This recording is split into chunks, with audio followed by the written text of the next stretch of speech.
Subscribing is like offering your soul to the God Emperor, except this time you'll get new videos instead of eternal servitude. Hit that button unless you're a heretic. In the vast expanse of the Imperium of man, trillions of souls toil endlessly to maintain the gargantuan machinery of human civilization.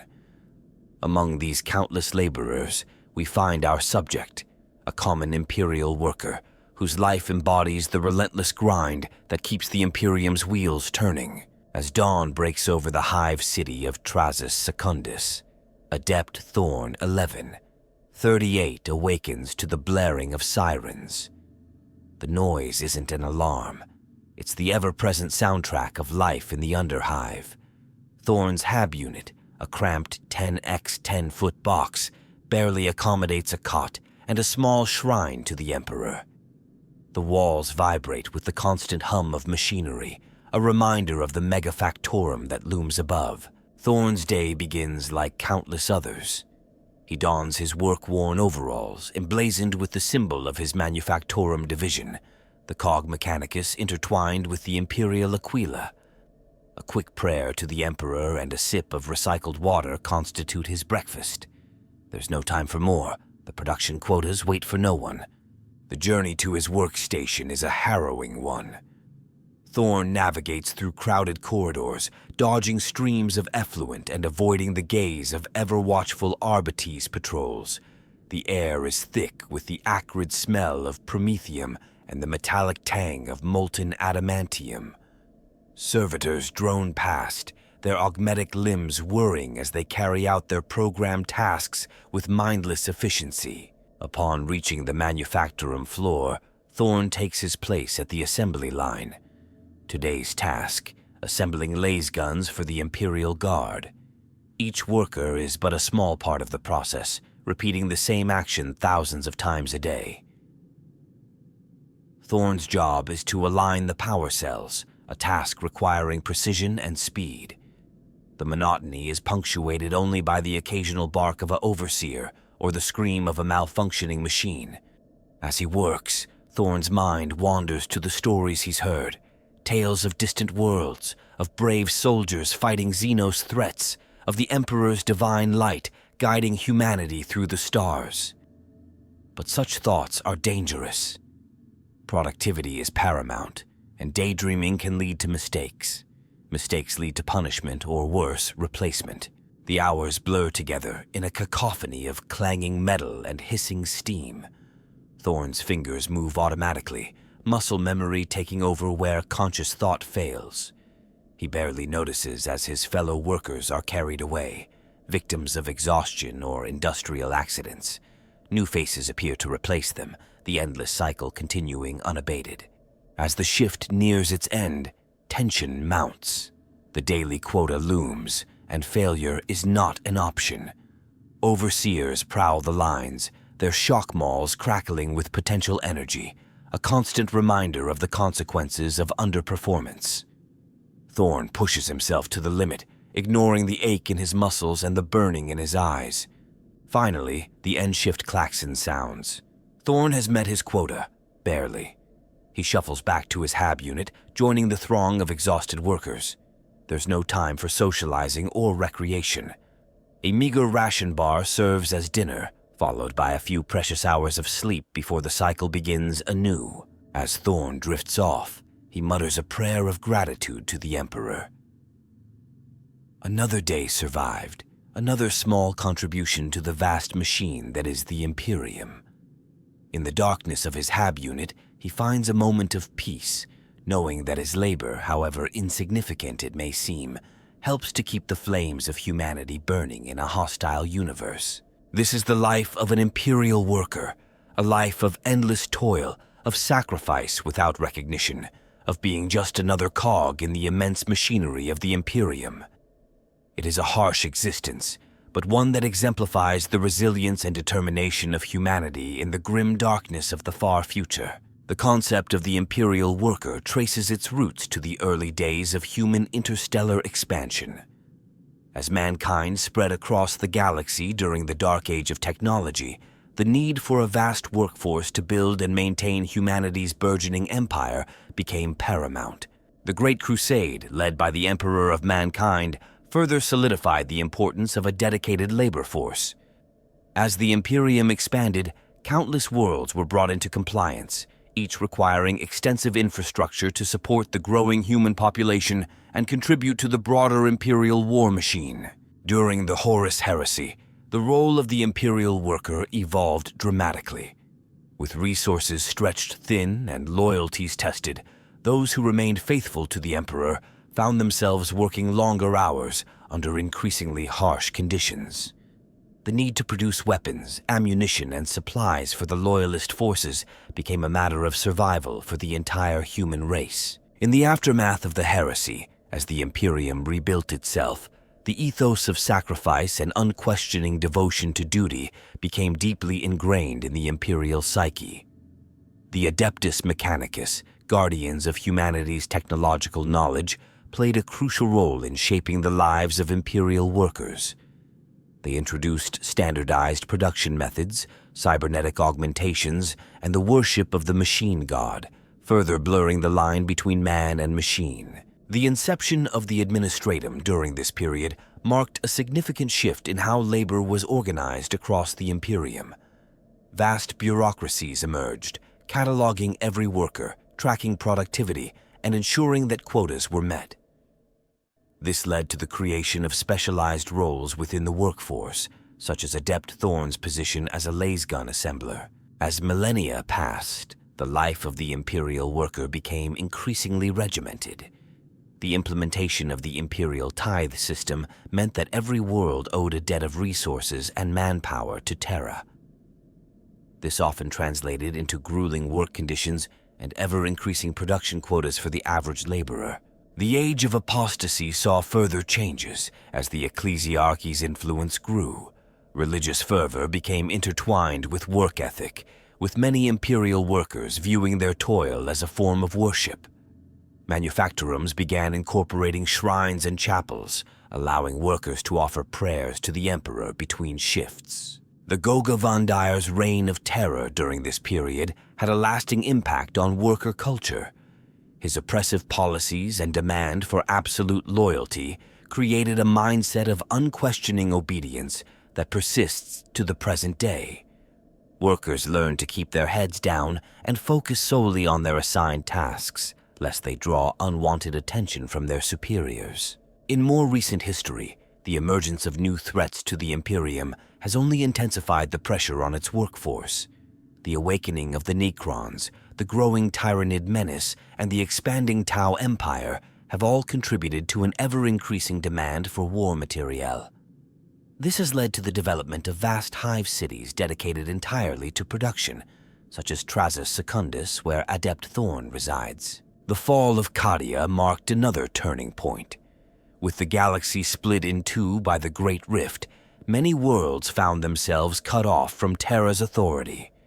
On these isolated planets, worker conditions often deteriorated as local governors and warlords exploited their populations to maintain power. Conversely, some worlds saw the emergence of worker cooperatives and guilds, attempting to improve conditions in the absence of Imperial oversight. Throughout these tumultuous events, the core tenets of the Imperial workers' existence have remained largely unchanged. The emphasis on productivity, sacrifice, and unwavering loyalty continues to define the lives of trillions across the Imperium. Adept Thorn's own history mirrors that of countless others. Born into the working class of Trazus Secundus, his fate was all but sealed from birth. His parents, both factory workers themselves, instilled in him the values of hard work and devotion to the Emperor from an early age. At the age of 10, he began his apprenticeship in the manufactorum, learning the intricacies of weapons assembly under the watchful eye of senior adepts. As he grew, Thorn witnessed firsthand the harsh realities of life in the underhive. He saw friends and family members succumb to industrial accidents, malnutrition, and the occasional chaos cult uprising.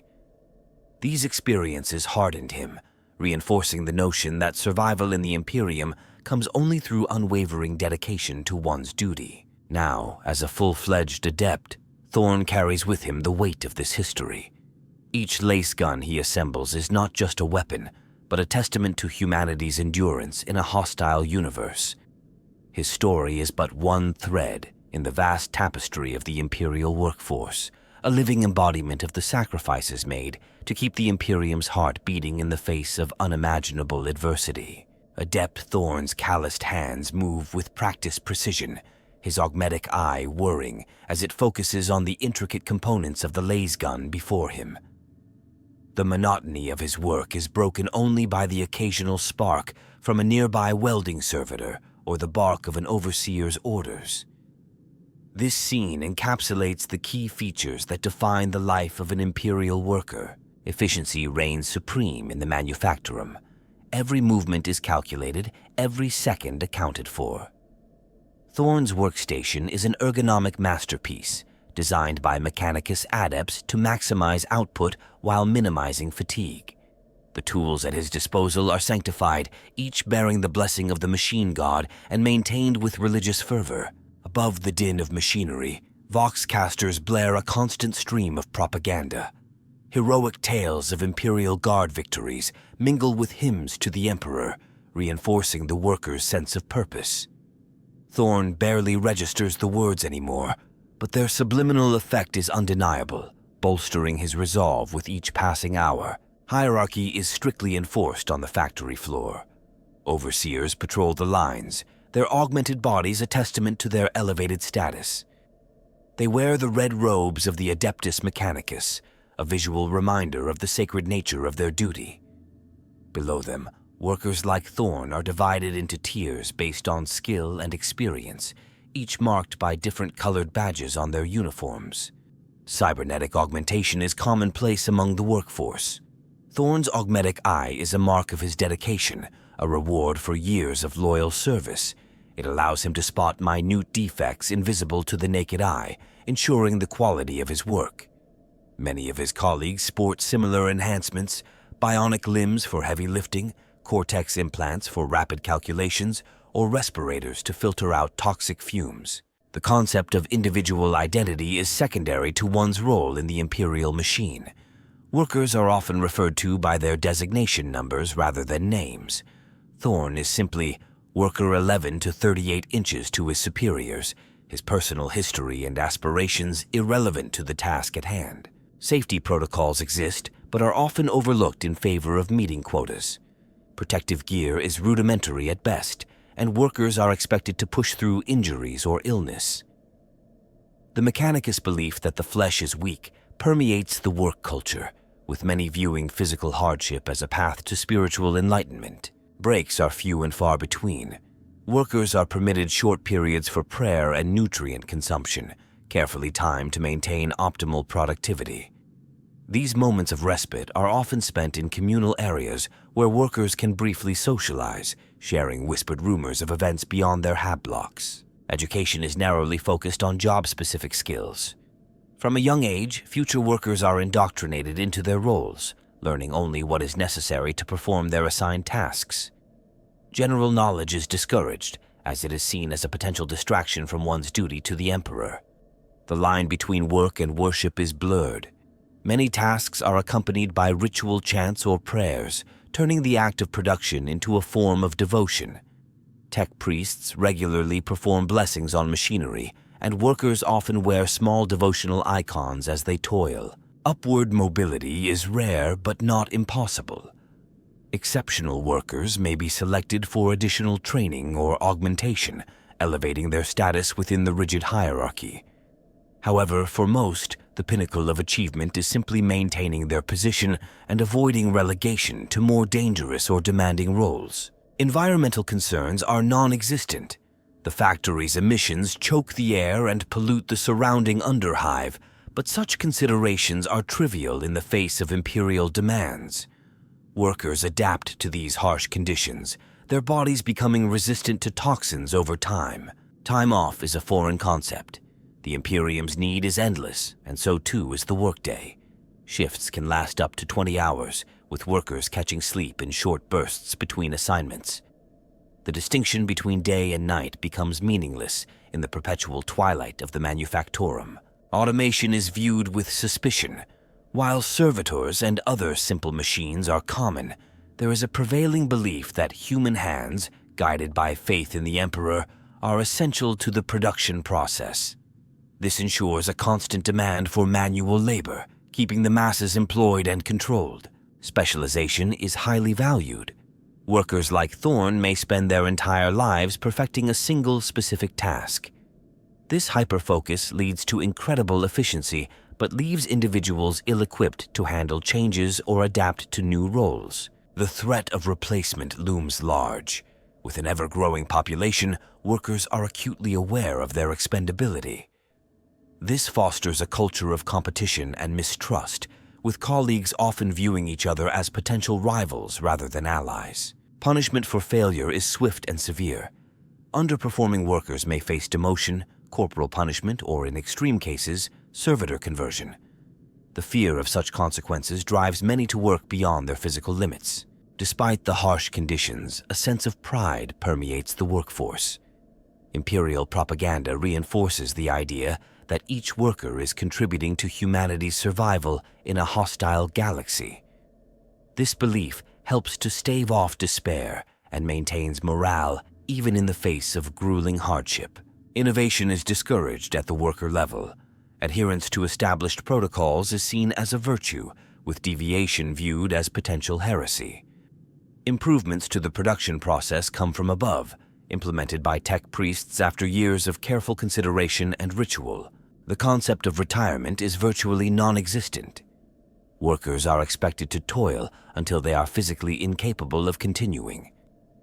Those who survive to old age often transition to less demanding roles, passing on their knowledge to younger generations before eventually succumbing to the rigors of Imperial life. As Thorn completes another laser gun assembly, he embodies these key features of Imperial worker life. His existence is a testament to the resilience of the human spirit, forged in the crucible of unending labor and unyielding faith. Adept Thorn's role in the grand tapestry of the Imperium might seem insignificant, yet it is vital. The countless workers like him form the backbone of humanity's interstellar domain, their ceaseless labor fueling the war machine that keeps extinction at bay. In the hierarchical structure of Imperial society, laborers occupy the lowest rungs. Above them tower the Adeptus Terra's myriad organizations, each drawing upon the fruits of their toil. The Adeptus Administratum manages the bureaucratic nightmare of coordinating quintillions of workers across 1 million worlds. Their data scribes meticulously record every production quota, every resource allocation, ensuring the Imperium's vast needs are met. The Adeptus Mechanicus holds particular sway over the lives of Imperial workers.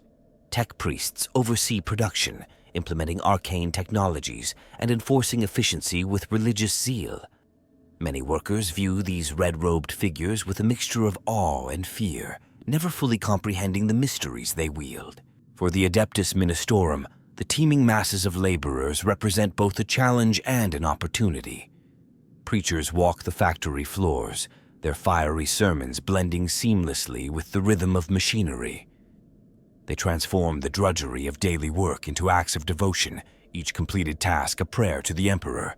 The Adeptus Arbites maintain order among the workers, their presence a constant reminder of Imperial law.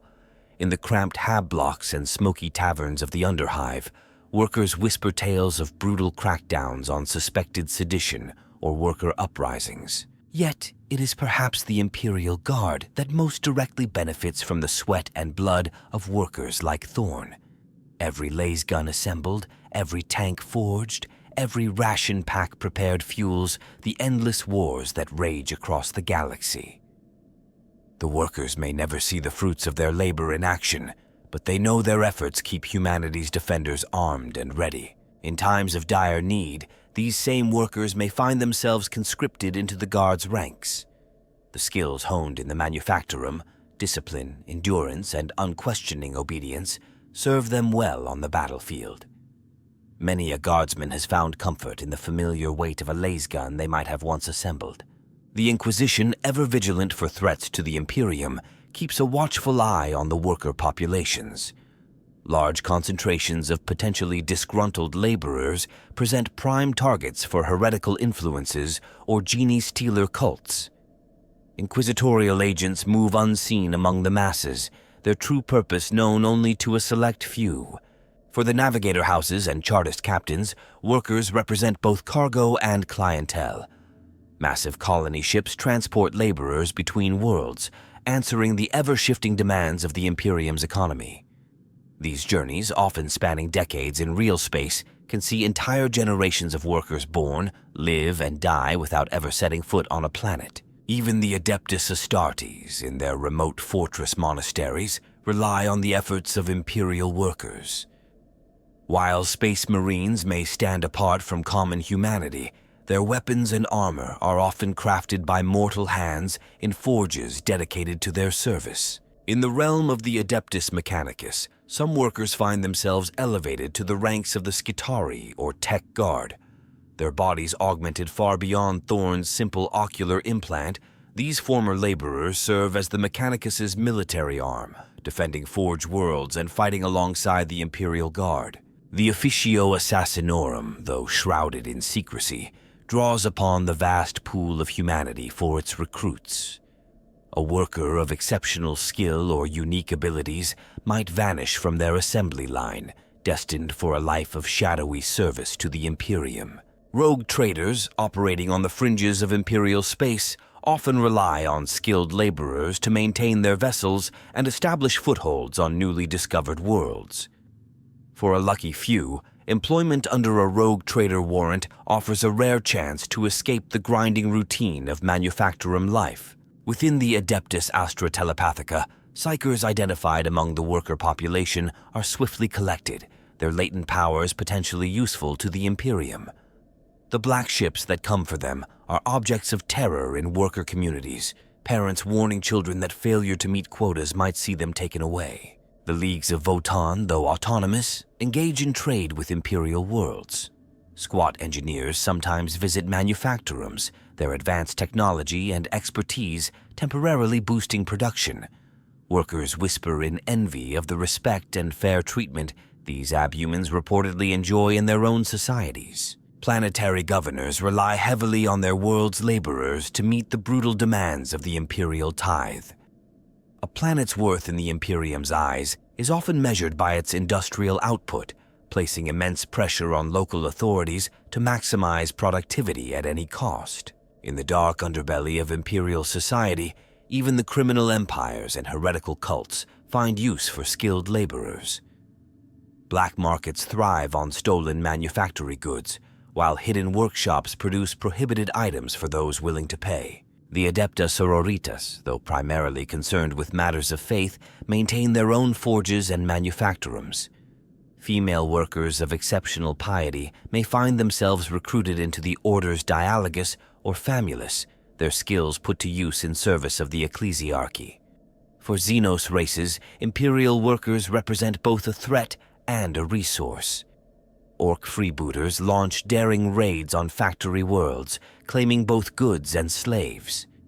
The Drukhari see the teeming masses of humanity as ripe for the taking, their raiding parties leaving terror in their wake. Even the enigmatic Aldari have been known to manipulate human labor patterns to suit their inscrutable goals, their far-seers weaving strands of fate that may see a single worker's actions ripple across the galaxy. In the face of chaos incursions, workers often form the first line of defense. Their intimate knowledge of the manufactorum layout and access to industrial tools can prove crucial in repelling demonic entities or genie-stealers until military forces arrive. Thus, while Adept Thorn may never leave his assembly line, his existence is inextricably linked to the grand movements of power that shape the Imperium's destiny. In the grim darkness of the far future, every cog has its place in the machine of humanity's survival. Thorn's hands tremble slightly as he reaches for the next laser gun component. The brief hesitation catches the eye of Overseer Klex, whose augmetic lenses whir with disapproval. 11:38. Maintain efficiency. The Overseer's Vox-enhanced voice grates. Thorn nods, pushing aside his fatigue. His interaction with other elements of the Imperium's vast machinery is often as brief and impersonal as this exchange. The manufactorum floor buzzes with activity as a squad of Adeptus Mechanicus tech priests sweeps through, their mechadendrites probing and adjusting machinery. Workers bow their heads reverently, murmuring prayers to the Omnissiah. Thorn feels a mixture of awe and unease as a tech priest pauses at his station, binary cant flowing from its vox grill as it blesses his tools. In the distance, a commotion erupts. Two workers grapple over a fallen component, their desperation to meet quotas overriding camaraderie. Arbitrator Vex storms over, shock maul crackling. The altercation ends swiftly, both workers dragged away for re-education. Thorn keeps his head down, focusing on his task with renewed vigor. A klaxon blares, signaling a shift change. As Thorn moves to leave, he's intercepted by a robed figure, a manufactorum preacher. "Brother," the preacher intones, "your devotion through labor brings light to the darkness. The Emperor protects." Thorn accepts the proffered pamphlet, its words of inspiration offering a brief respite from the day's toil. In the hab block corridors, rumors swirl of increased tithe demands. Planetary Governor Haxty's board's latest edict calls for a 15% boost in production. Workers whisper of extended shifts and reduced rations, their faces etched with worry. Thorn clutches his meager payslip, wondering how he'll afford food this week.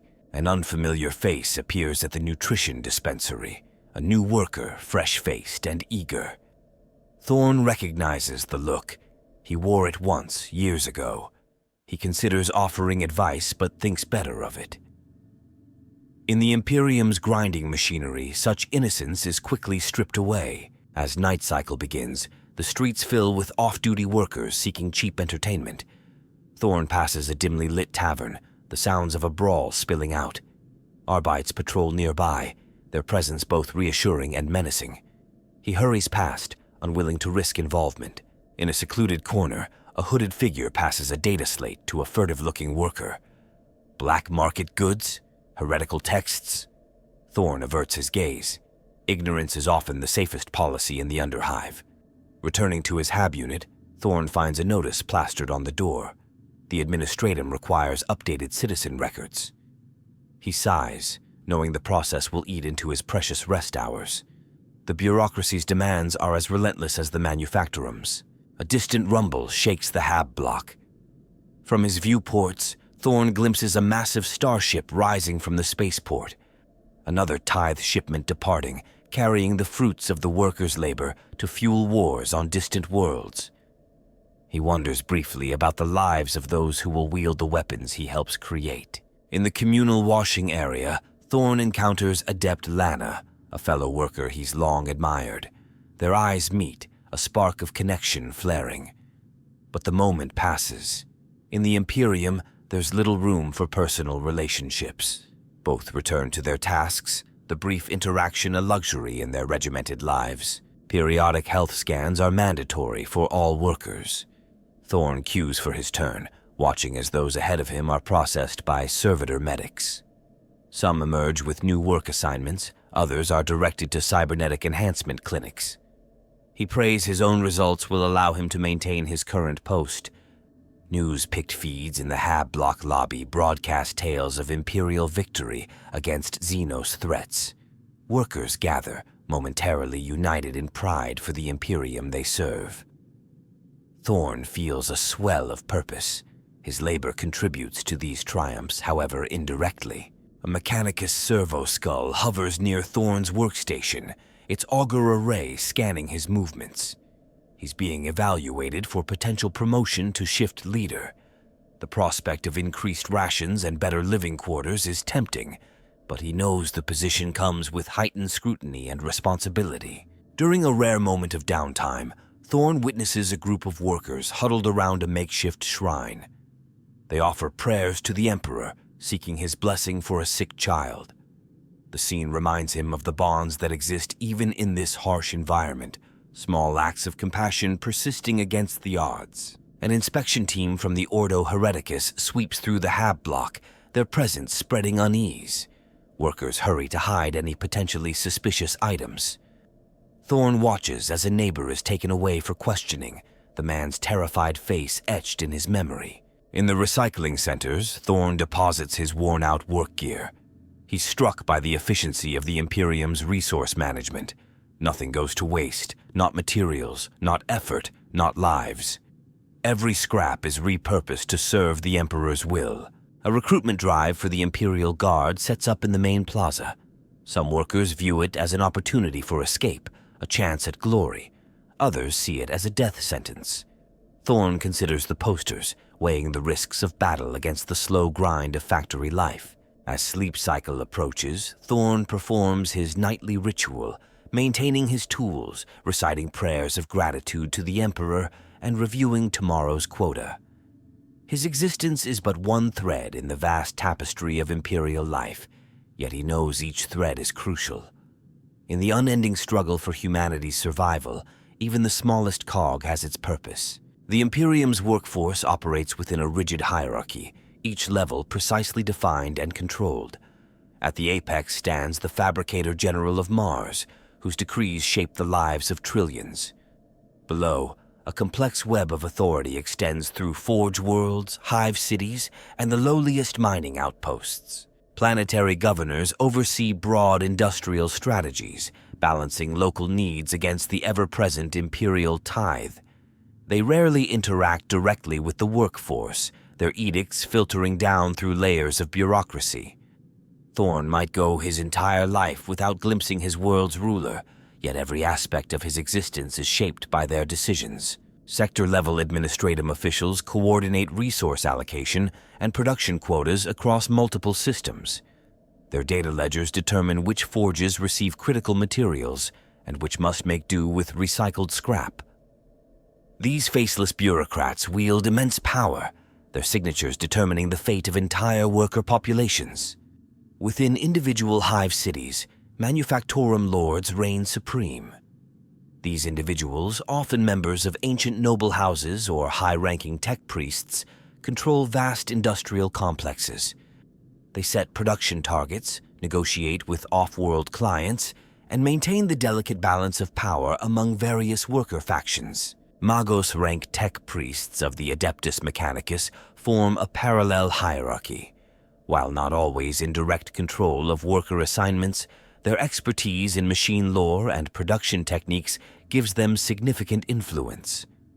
A Magos' blessing can mean the difference between a manufactorum's success or failure.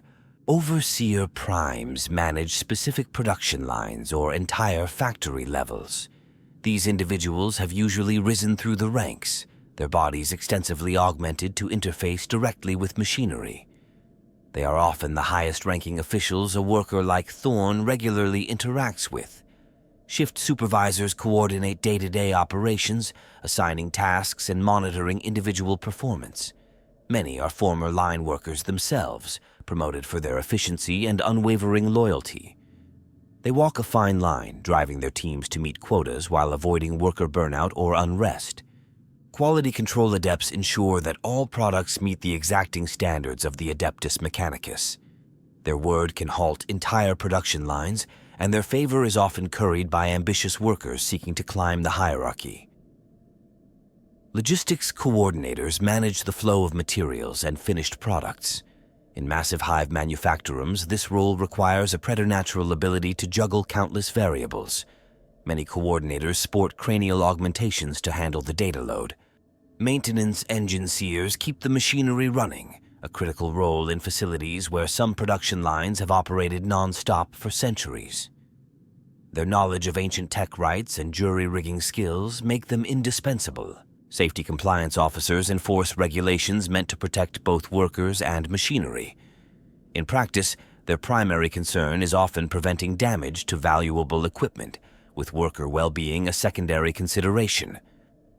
Ministorum chaplains provide spiritual guidance, their sermons carefully crafted to boost morale and productivity. They work closely with management to quash any hints of discontent or heresy among the workforce. Adeptus Arbites. Enforcers maintain order, their presence a constant reminder of imperial law. In many manufactorums, they have broad authority to discipline workers and put down any signs of rebellion. Guild representatives advocate for skilled laborers, negotiating for better conditions and rations. However, their power is limited, and many are suspected of collaborating with management to control the workforce. Munitions specialists oversee the production and testing of weapons and armaments. They often receive more extensive training and enjoy slightly better living conditions due to the critical nature of their work. Hab block wardens manage worker living spaces, assigning quarters and mediating disputes. Their position grants them significant influence over workers' personal lives. Servitor handlers coordinate the use of lobotomized cyborg laborers, ensuring these tireless workers are properly maintained and deployed. Shift leaders, like the position Thorn aspires to, serve as a bridge between management and line workers. They troubleshoot issues, report irregularities, and often bear the brunt of their superiors' displeasure when quotas are missed. At the bottom of the hierarchy are the countless line workers like Thorn.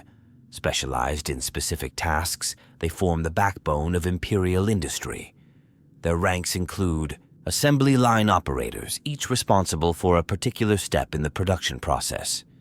Repetitive motion injuries are common, and many sport basic augmetics to enhance their efficiency. Raw material processors handle the initial stages of production, often working in hazardous conditions with minimal protection. Quality testers manually inspect finished products, their keen eyes and steady hands crucial in maintaining the Imperium's exacting standards.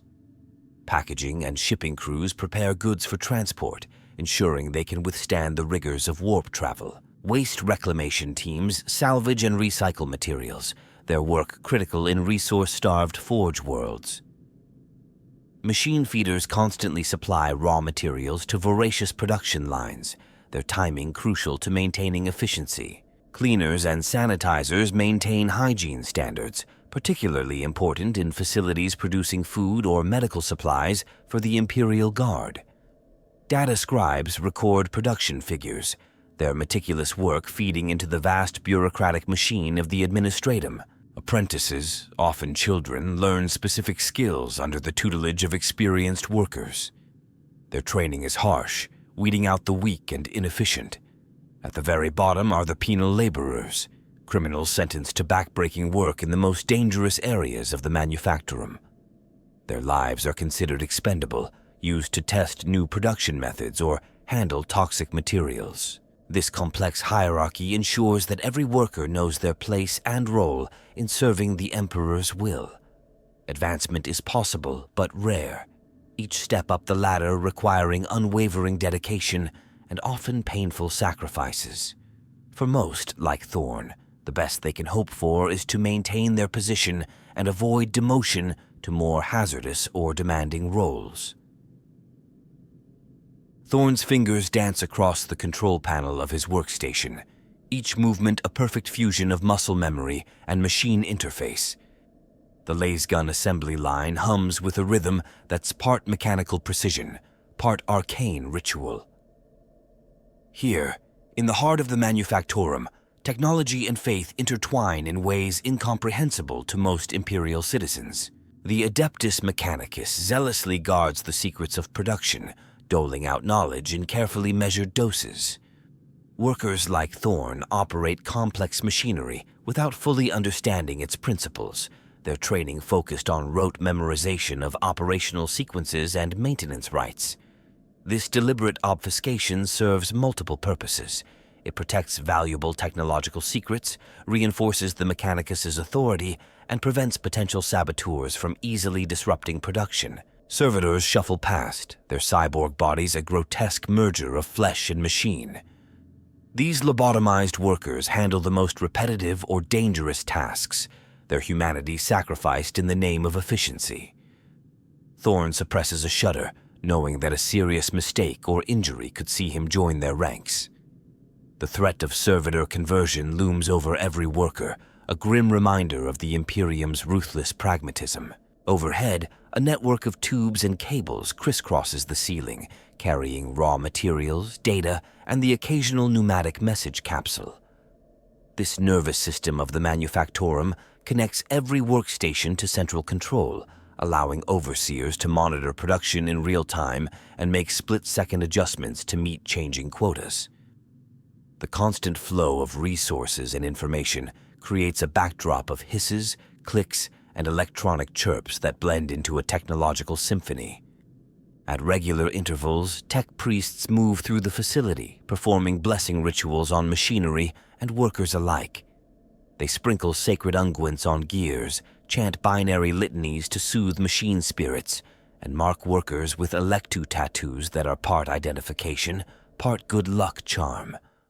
These rituals, incomprehensible to most, are vital in maintaining the delicate balance between technological function and spiritual harmony that the Mechanicus believes underlies all Imperial industry. The manufactorum's power supply is a marvel of archaeotech, drawing energy from deep geothermal taps and ancient plasma reactors. Maintenance of these power sources is a closely guarded secret, with entire sections of the facility off-limits to all but the highest-ranking tech priests. Rumors circulate among the workers of forbidden technologies and Xenos artifacts hidden in these restricted areas, powering their daily labors.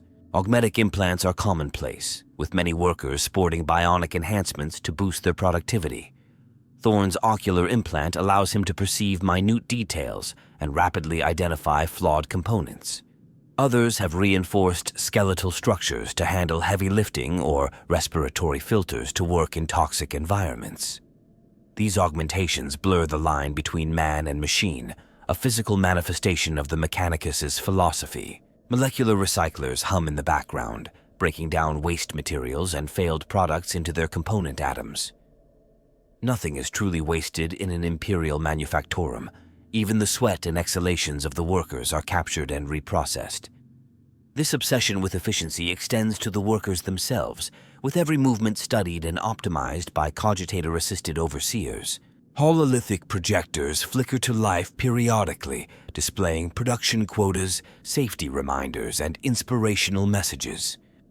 These ghostly images float above the workstations, a constant reminder of the Imperium's demands and the consequences of failure. Occasionally, the projections show picked feeds of Imperial victories or executions of traitors, carefully curated to motivate and intimidate in equal measure. The very air thrums with unseen energies. Force fields contain hazardous materials and protect delicate instruments from the omnipresent grime. Null-grav platforms allow for the effortless movement of massive components. Stasis fields preserve volatile chemicals and permit the safe handling of radioactive substances. These marvels of technology, commonplace in the manufactorum, would be viewed as miracles in less developed parts of the Imperium. Voxcasters mounted throughout the facility blare a constant stream of orders, updates, and hymns. The multi-layered audio creates a cocoon of sound that isolates workers from the outside world, reinforcing their focus on the tasks at hand. Subliminal messages woven into the audio patterns boost productivity and compliance, a subtle form of control accepted as part of daily life. As his shift nears its end, Thorn participates in the daily ritual of data upload. He stands before a cogitator terminal, allowing his ocular implant to interface directly with the machine spirit. Production figures, error rates, and even his physiological responses during the shift are recorded and analyzed. This intimate merger of human and machine is both exhilarating and unnerving, a moment of connection to something vast and incomprehensible. In the shadowy corners of the manufactorum, ancient machines tick away, their purpose long forgotten, but their operation unceasing.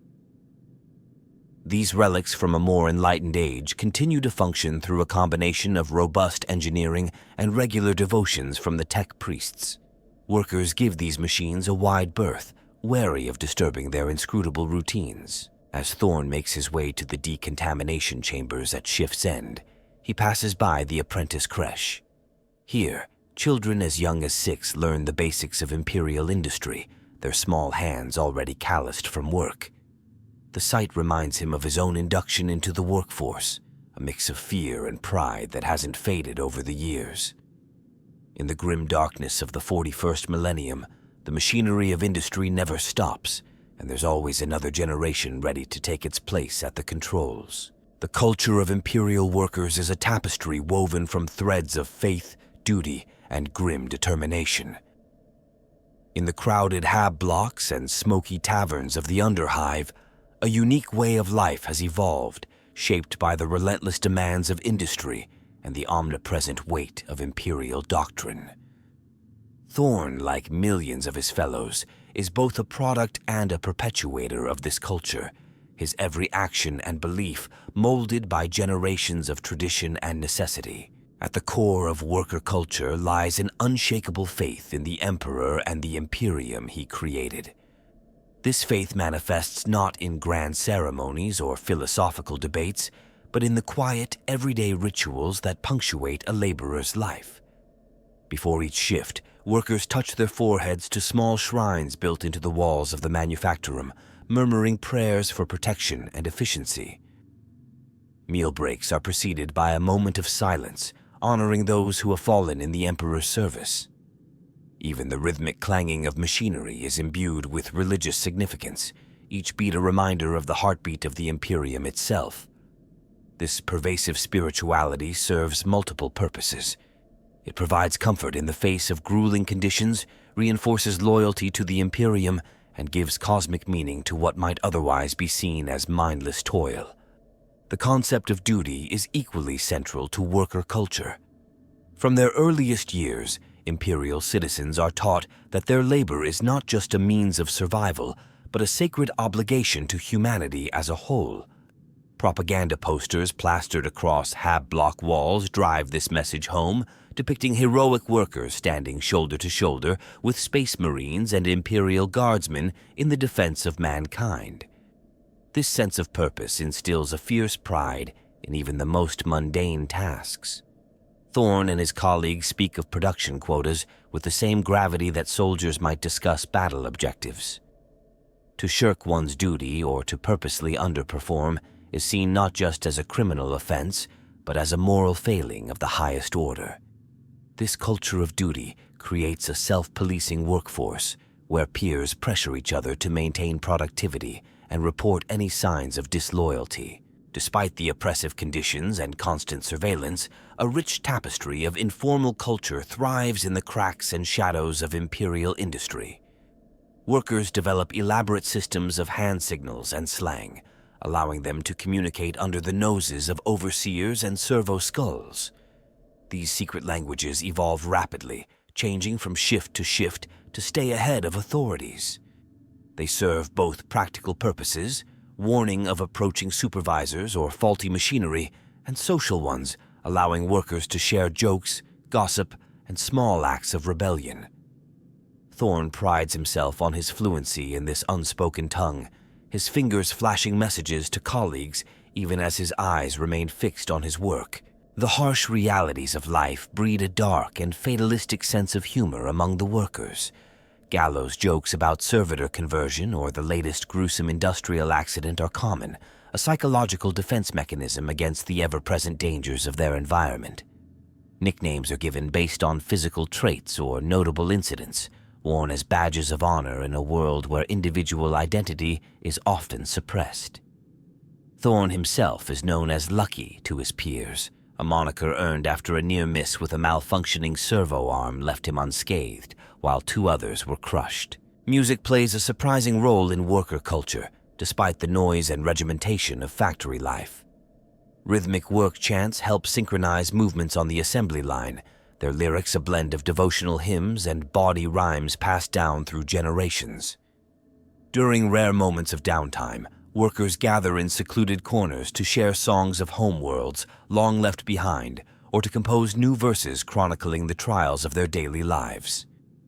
These musical traditions serve as a link to the past and a way of preserving some spark of creativity in an environment designed to stamp out individuality. The omnipresence of death and danger fosters a complex web of superstitions among the workforce. Lucky charms fashioned from scavenged machine parts are ubiquitous, each worker swearing by their own unique combination of trinkets and rituals to ward off accidents or the attention of harsh overseers.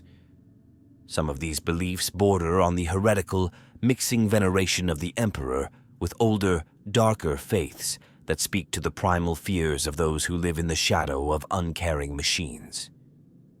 Tech priests turn a blind eye to many of these practices, recognizing their value in maintaining morale so long as they don't interfere with productivity. Despite the Imperium's efforts to stratify society, a strong sense of solidarity exists among the workers. This manifests in small acts of mutual aid, sharing ration packs with those who've fallen short of their quotas, covering for a colleague suffering from exhaustion, or pooling meager resources to support the family of a worker lost to industrial accident. This solidarity is not born of political ideology, but of shared hardship and the recognition that survival depends on cooperation. However, this unity has its limits. In a world of scarcity, competition for resources and opportunities can quickly turn bitter, and today's ally might become tomorrow's rival for a coveted promotion or extra ration allotment. The culture of Imperial workers is also deeply shaped by the constant influx of new labor from across the galaxy. As the Imperium's wars and colonization efforts create a never-ending demand for industrial output, waves of immigrants arrive from distant worlds, bringing with them diverse traditions and beliefs. These newcomers are quickly absorbed into the workforce, their cultures blending and evolving in the crucible of the manufactorum. This cultural mixing creates a dynamic undercurrent beneath the surface of Imperial conformity, with workers like Thorn acting as repositories of stories and customs from 100 worlds, even if they themselves have never left their home hive. The life of an Imperial worker is fraught with challenges and conflicts, each day a struggle against forces both seen and unseen. For Thorn and his fellow laborers, these challenges range from the immediate physical dangers of their work environment to the subtle, insidious threats to their loyalty and faith. The manufactorum floor is a battlefield in its own right, where victory is measured in quotas met and limbs kept intact, and defeat can mean death or worse. Foremost among the daily perils is the omnipresent risk of industrial accidents. The machinery of the Imperium is ancient and often poorly understood, maintained more through ritual than true comprehension. Plasma conduits rupture without warning, servo arms malfunction with lethal force, and toxic chemicals leak from corroded pipes. Workers must maintain constant vigilance, their senses attuned to the slightest change in the rhythm of their machines that might herald impending disaster. Those who survive long enough develop an almost preternatural awareness of their environment, their bodies and minds adapting to the perilous conditions in ways that border on mutation.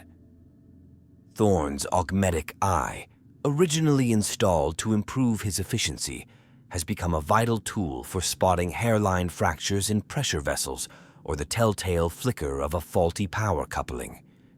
Yet even the most experienced workers can fall victim to the capricious nature of technology they serve, their bodies broken and discarded, or worse, recycled into the very servitors that will replace them. The physical toll of Imperial labor extends beyond the risk of sudden injury. Chronic ailments plague the workforce, from respiratory diseases caused by toxic fumes to musculoskeletal disorders from repetitive motions. The Imperium's approach to worker health is utilitarian at best. Medical treatment is provided only insofar as it maintains productivity. Injured workers face a stark choice: recover quickly or be replaced. Many resort to illegal stimulants and pain suppressants to meet their quotas, risking addiction and long-term health consequences. The underground trade in these substances is itself a source of conflict, with rival groups fighting for control of lucrative distribution networks within the worker population. Thorn has seen colleagues rise to impressive heights of productivity, only to burn out spectacularly, their bodies and minds shattered by the cocktail of chemicals they relied upon. Mental health challenges are equally prevalent but far less acknowledged. The relentless pace of work, coupled with the oppressive environment and constant surveillance, takes a heavy psychological toll. Anxiety, depression, and various stress disorders are rampant, though rarely diagnosed or treated. Workers cope as best they can, developing complex rituals and coping mechanisms to maintain their sanity in the face of mind-numbing repetition and the ever-present threat of failure. Some find solace in the Imperial creed, their faith providing an anchor amid the chaos of their lives. Others turn to less sanctioned methods of escape, from illicit data slate entertainments to the dangerous lure of forbidden cults that promise enlightenment or release from their daily struggles. The Imperium views such psychological weakness with suspicion, seeing it as a potential vector for corruption or heresy. Workers learn to hide their mental scars, presenting a facade of unwavering loyalty and enthusiasm regardless of their inner turmoil. The harsh realities of life in the underhive create a breeding ground for social conflicts. Resources are scarce, and competition for better positions, living quarters, or even basic necessities can turn brutal. Worker gangs form, ostensibly for mutual protection, but often devolving into instruments of extortion and violence. Thorn has witnessed long-standing friendships shatter over a promotion opportunity and seen entire hab blocks erupt into riots over rumored cuts to water rations. The Adeptus Arbites maintain order with an iron fist, but their heavy-handed tactics often exacerbate tensions, creating a cycle of resentment and rebellion that simmers just below the surface of compliant productivity. Paradoxically, the very faith that sustains many workers through their hardships can itself become a source of conflict. The Imperial creed is vast and open to interpretation, leading to doctrinal disputes that can split communities and workforces. These theological arguments may seem trivial to outsiders, but in a world where faith is one of the few things a worker truly owns, such differences can spark fierce rivalries and even violence. Manufactorum preachers move through the ranks of laborers, their fiery sermons as likely to incite discord as to inspire devotion. Thorn has learned to tread carefully in matters of faith, knowing that an ill-considered word about the proper way to honor the Emperor could lead to ostracism or accusations of heresy. The ever-present threat of external enemies adds another layer of tension to worker life.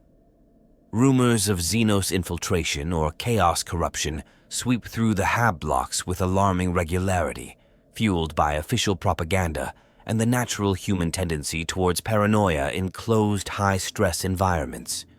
Workers eye their colleagues with suspicion, alert for any sign of taint or disloyalty. The Inquisition's occasional purges, while ostensibly targeting genuine threats, often catch innocent workers in their net, further fraying the social fabric. This atmosphere of mistrust makes it difficult for workers to organize or advocate for better conditions, as any gathering or expression of dissent risks being labeled as sedition. Perhaps the most insidious conflict faced by Imperial workers is the internal struggle between their humanity and the dehumanizing nature of their existence. The Imperium demands absolute loyalty and productivity, often at the cost of individual identity and personal relationships.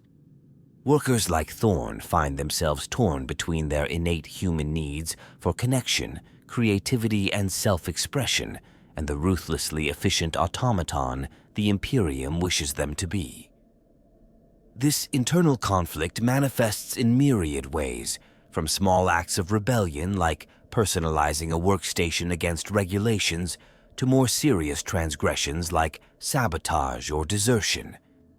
The most successful workers learn to navigate this conflict, finding tiny spaces for their humanity within the cracks of the system.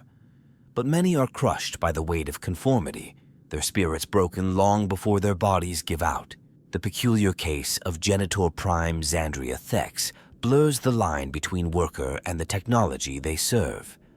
Originally a vat-grown laborer in a gene seed processing facility, Thex's uncanny ability to interface with the arcane machinery caught the attention of the Adeptus Mechanicus.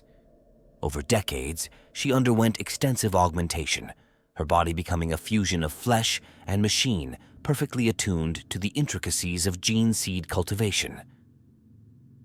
Thex's innovations increased the viability of gene seed by an unprecedented 23%, directly contributing to the creation of thousands of new space marines. However, her methods remain controversial, with whispers of unsanctioned experimentation and worker exploitation. Thex herself has become more machine than human, her consciousness distributed throughout the facility she once served as a lowly worker. To some, she represents the ultimate ascension a laborer can achieve.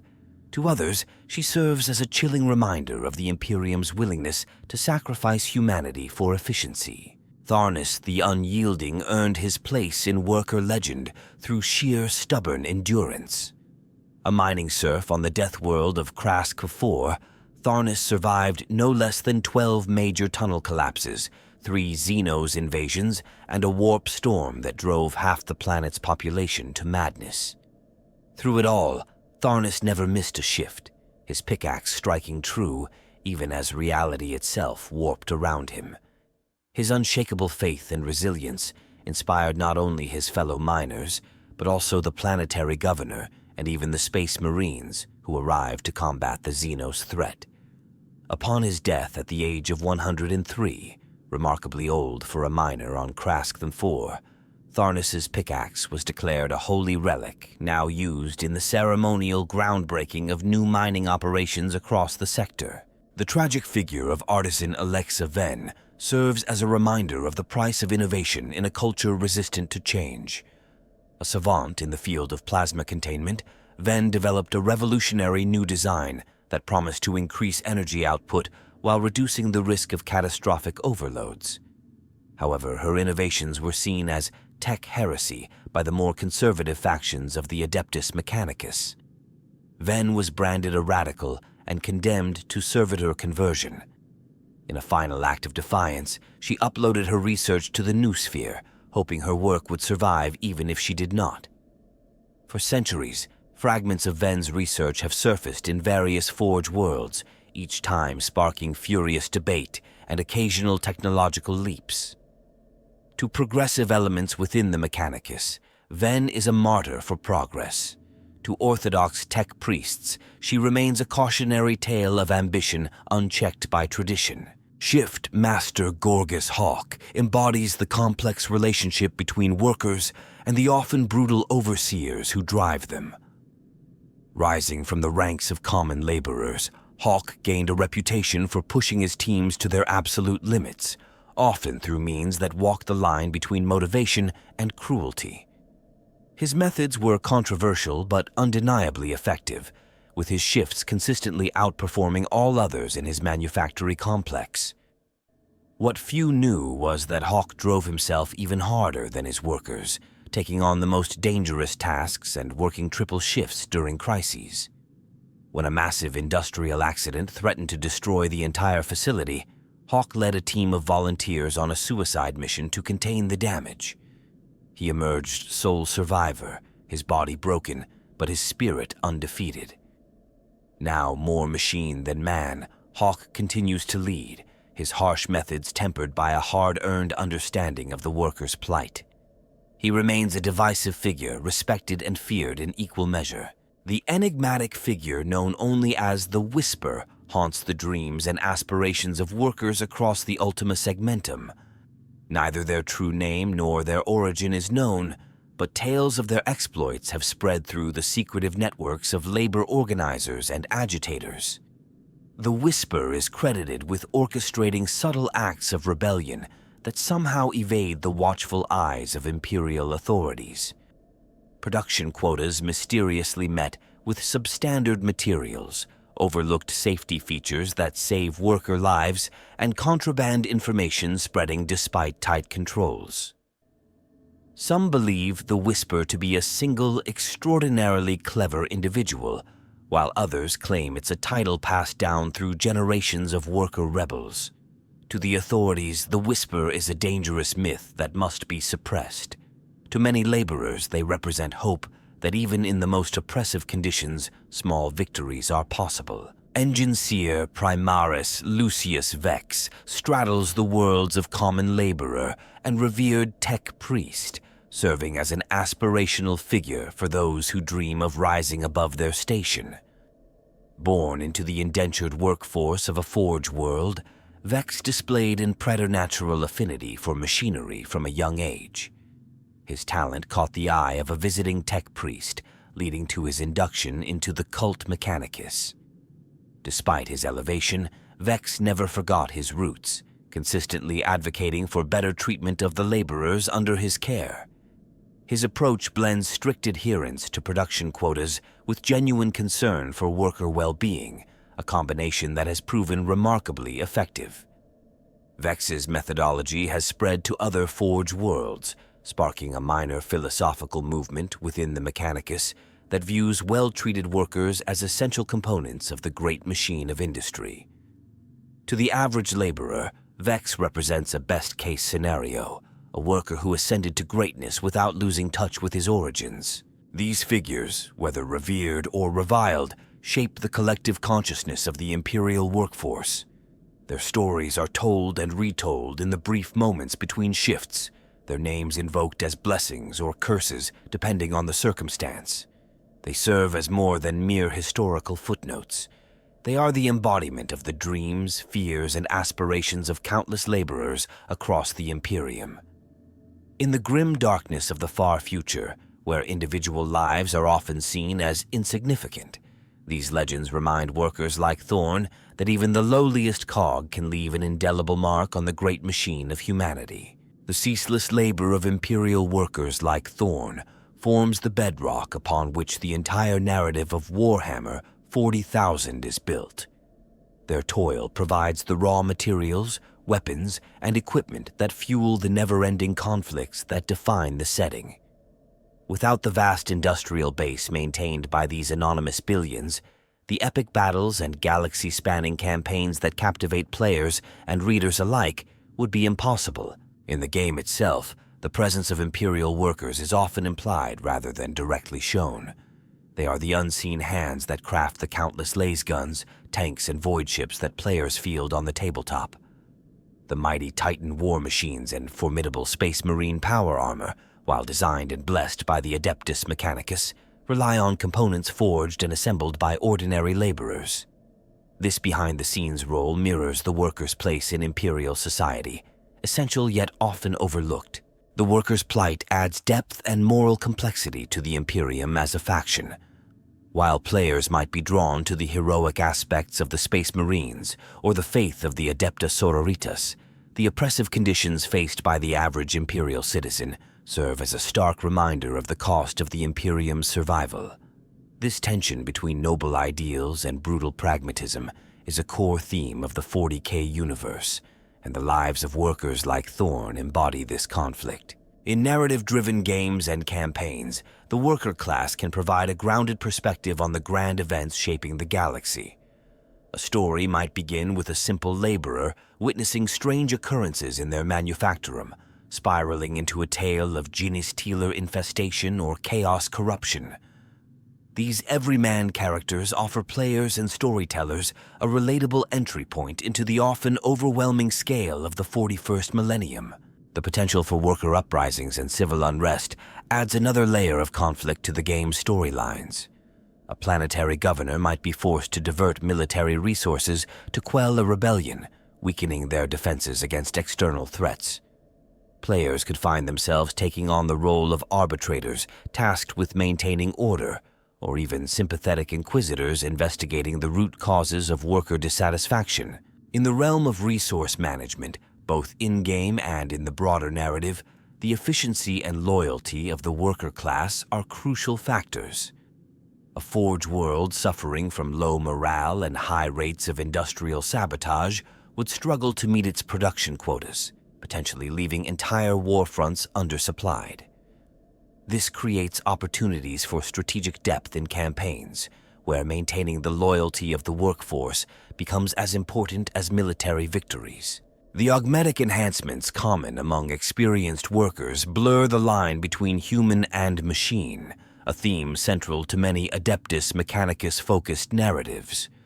Players exploring this faction might delve into the ethical implications of pushing workers to accept more and more extreme augmentations in the name of efficiency. Worker culture, with its superstitions and underground networks, provides rich material for world building. A savvy rogue trader player character might leverage their knowledge of worker cant and customs to navigate the complex social landscape of a hive world. Similarly, an Imperial Guard regiment raised from a heavy industrial world would fight differently from one drawn from aristocratic stock, influencing both gameplay tactics and narrative flavor. The constant influx of new workers from different worlds adds a dynamic element to any planetary setting. A game master could use this to introduce exotic cultural elements or potential conflicts into their narratives, as workers bring their diverse beliefs and practices into the rigid structure of Imperial industry. In more horror-themed games or stories, the oppressive atmosphere of the manufactorum provides a perfect backdrop. The claustrophobic environments, ever-present danger, and psychological strain on workers create a setting ripe for tales of insidious chaos, influence, or genie-stealer infiltration. The worker's dream of a better life, however faint, adds a poignant touch to the grimdark setting. This glimmer of hope, the possibility of ascending to a better station or somehow escaping the grinding toil, provides motivation for character actions and can drive entire storylines. Mechanicus characters in the game often interact with workers, providing opportunities to explore the complex relationship between the tech priests and the laborers they oversee. A tech priest player character might struggle with balancing the drive for efficiency with the human needs of their workforce, adding moral depth to their role. The sheer scale of Imperial industry, made possible by its vast workforce, allows for epic narratives centered around massive construction projects. Campaigns could revolve around the building of a sector-spanning defense network or a planet-sized weapon, with players protecting the project from sabotage or racing against time to complete it before an approaching threat arrives. In games focused on intrigue and political maneuvering, control over the worker population becomes a valuable bargaining chip. Noble houses or rival factions might vie for influence over labor unions or worker collectives, seeing them as a path to real power on an industrial world. The constant threat of worker rebellion adds tension to any planetary setting. Game masters can use this as a ticking clock element in their scenarios, with players needing to accomplish their goals before simmering unrest boils over into full-scale revolt. For players interested in the economic aspects of the 41st millennium, the management of worker populations presents complex challenges. Balancing the need for increased production against the risk of pushing workers too far could form the core of a resource management game or a subplot in a broader narrative. The future of Imperial workers like Thorn balances precariously between the anvil of necessity and the hammer of progress. As the Imperium faces ever-growing threats, the demand for increased production strains an already overtaxed workforce. Yet, within this pressure cooker of industry, seeds of change take root, promising both peril and possibility for the countless laborers who form the backbone of humanity's dominion over the stars. Technological advancements, while slow and often viewed with suspicion, inevitably seep into the industrial landscape. Forge worlds experiment with new automation techniques, pushing the boundaries of what machine spirits can accomplish without human intervention. This trend towards increased mechanization presents a double-edged sword for workers. On one hand, it promises to alleviate some of the most dangerous and grueling tasks, potentially improving safety and working conditions.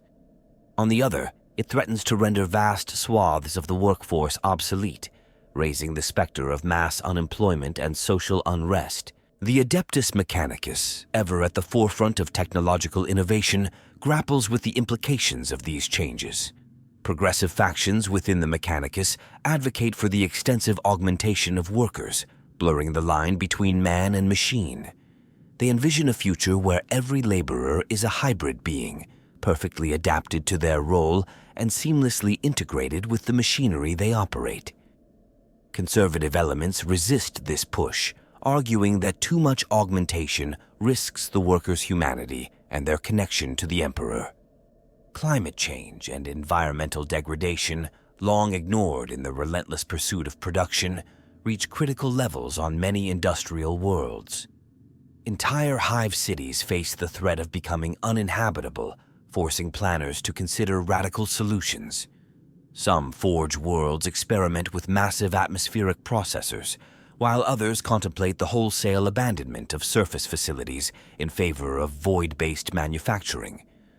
These environmental challenges may well reshape the very nature of industrial work, demanding new skills and adaptations from the labor force. The ongoing fragmentation of the Imperium in the wake of the Great Rift creates both challenges and opportunities for workers.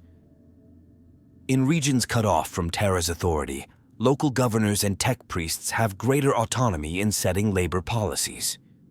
Some use this freedom to implement reforms, improving conditions in hopes of maintaining productivity and loyalty.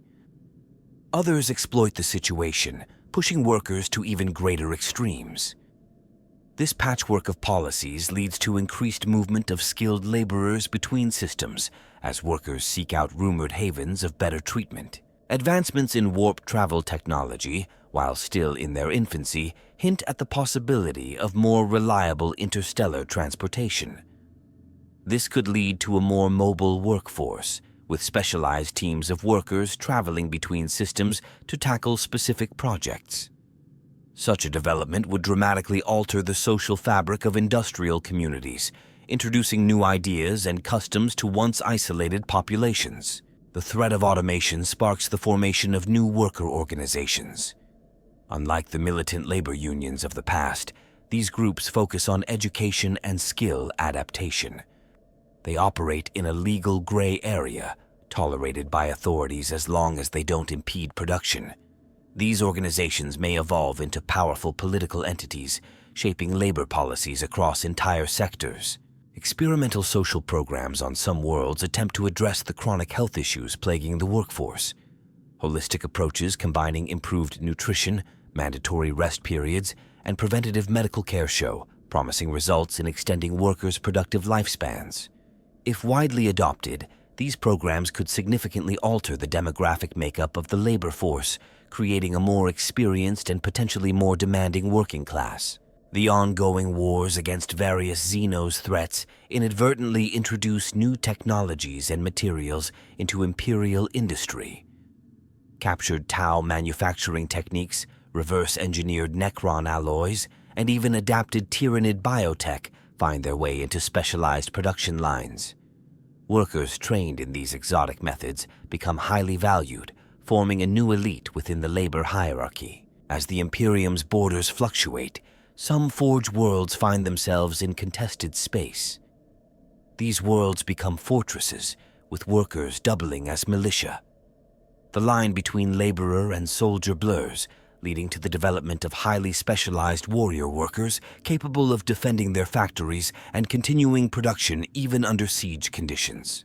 The Adeptus Ministorum, recognizing the critical role of workers in the Imperium's survival, launches new spiritual initiatives aimed at the labor class. Sect S arise that venerate the Emperor specifically in his aspect as the divine worker, fostering a sense of holy purpose in even the most mundane tasks. This religious fervor, while stabilizing in the short term, has the potential to birth new and potentially disruptive interpretations of the Imperial Creed. Breakthroughs in new spheric technology enable faster and more comprehensive sharing of technical knowledge between forge worlds. This accelerates innovation, but also increases the risk of tech heresy spreading rapidly through the industrial base. Worker savants who can navigate this sea of data become invaluable, their minds interfacing directly with the new sphere to solve complex logistical and engineering challenges. The Imperium's desperate need for resources pushes exploitation into ever more extreme environments. Orbital factories, deep-core mining operations, and even facilities harvesting energy directly from stars become more common. These hazardous work environments demand new breeds of specialized workers, their bodies and minds altered to withstand conditions no unaugmented human could survive. As certain regions of the Imperium face acute labor shortages, experiments in rapid cloning and accelerated growth of vat-born workers gain traction. This raises complex questions about the nature of humanity and the rights of artificially created laborers. Worker communities grapple with the integration of these newborn colleagues, whose lack of cultural context and heightened efficiency threaten traditional social structures. The cumulative toll of millennia of pollution and industrial activity renders more worlds uninhabitable each year. This drives the development of vast mobile factory arcs, entire manufactured worlds capable of stripping a planet of resources before moving on. The workers who call these arcs home form distinct societies, their entire lives centered around the continuous cycle of production and relocation.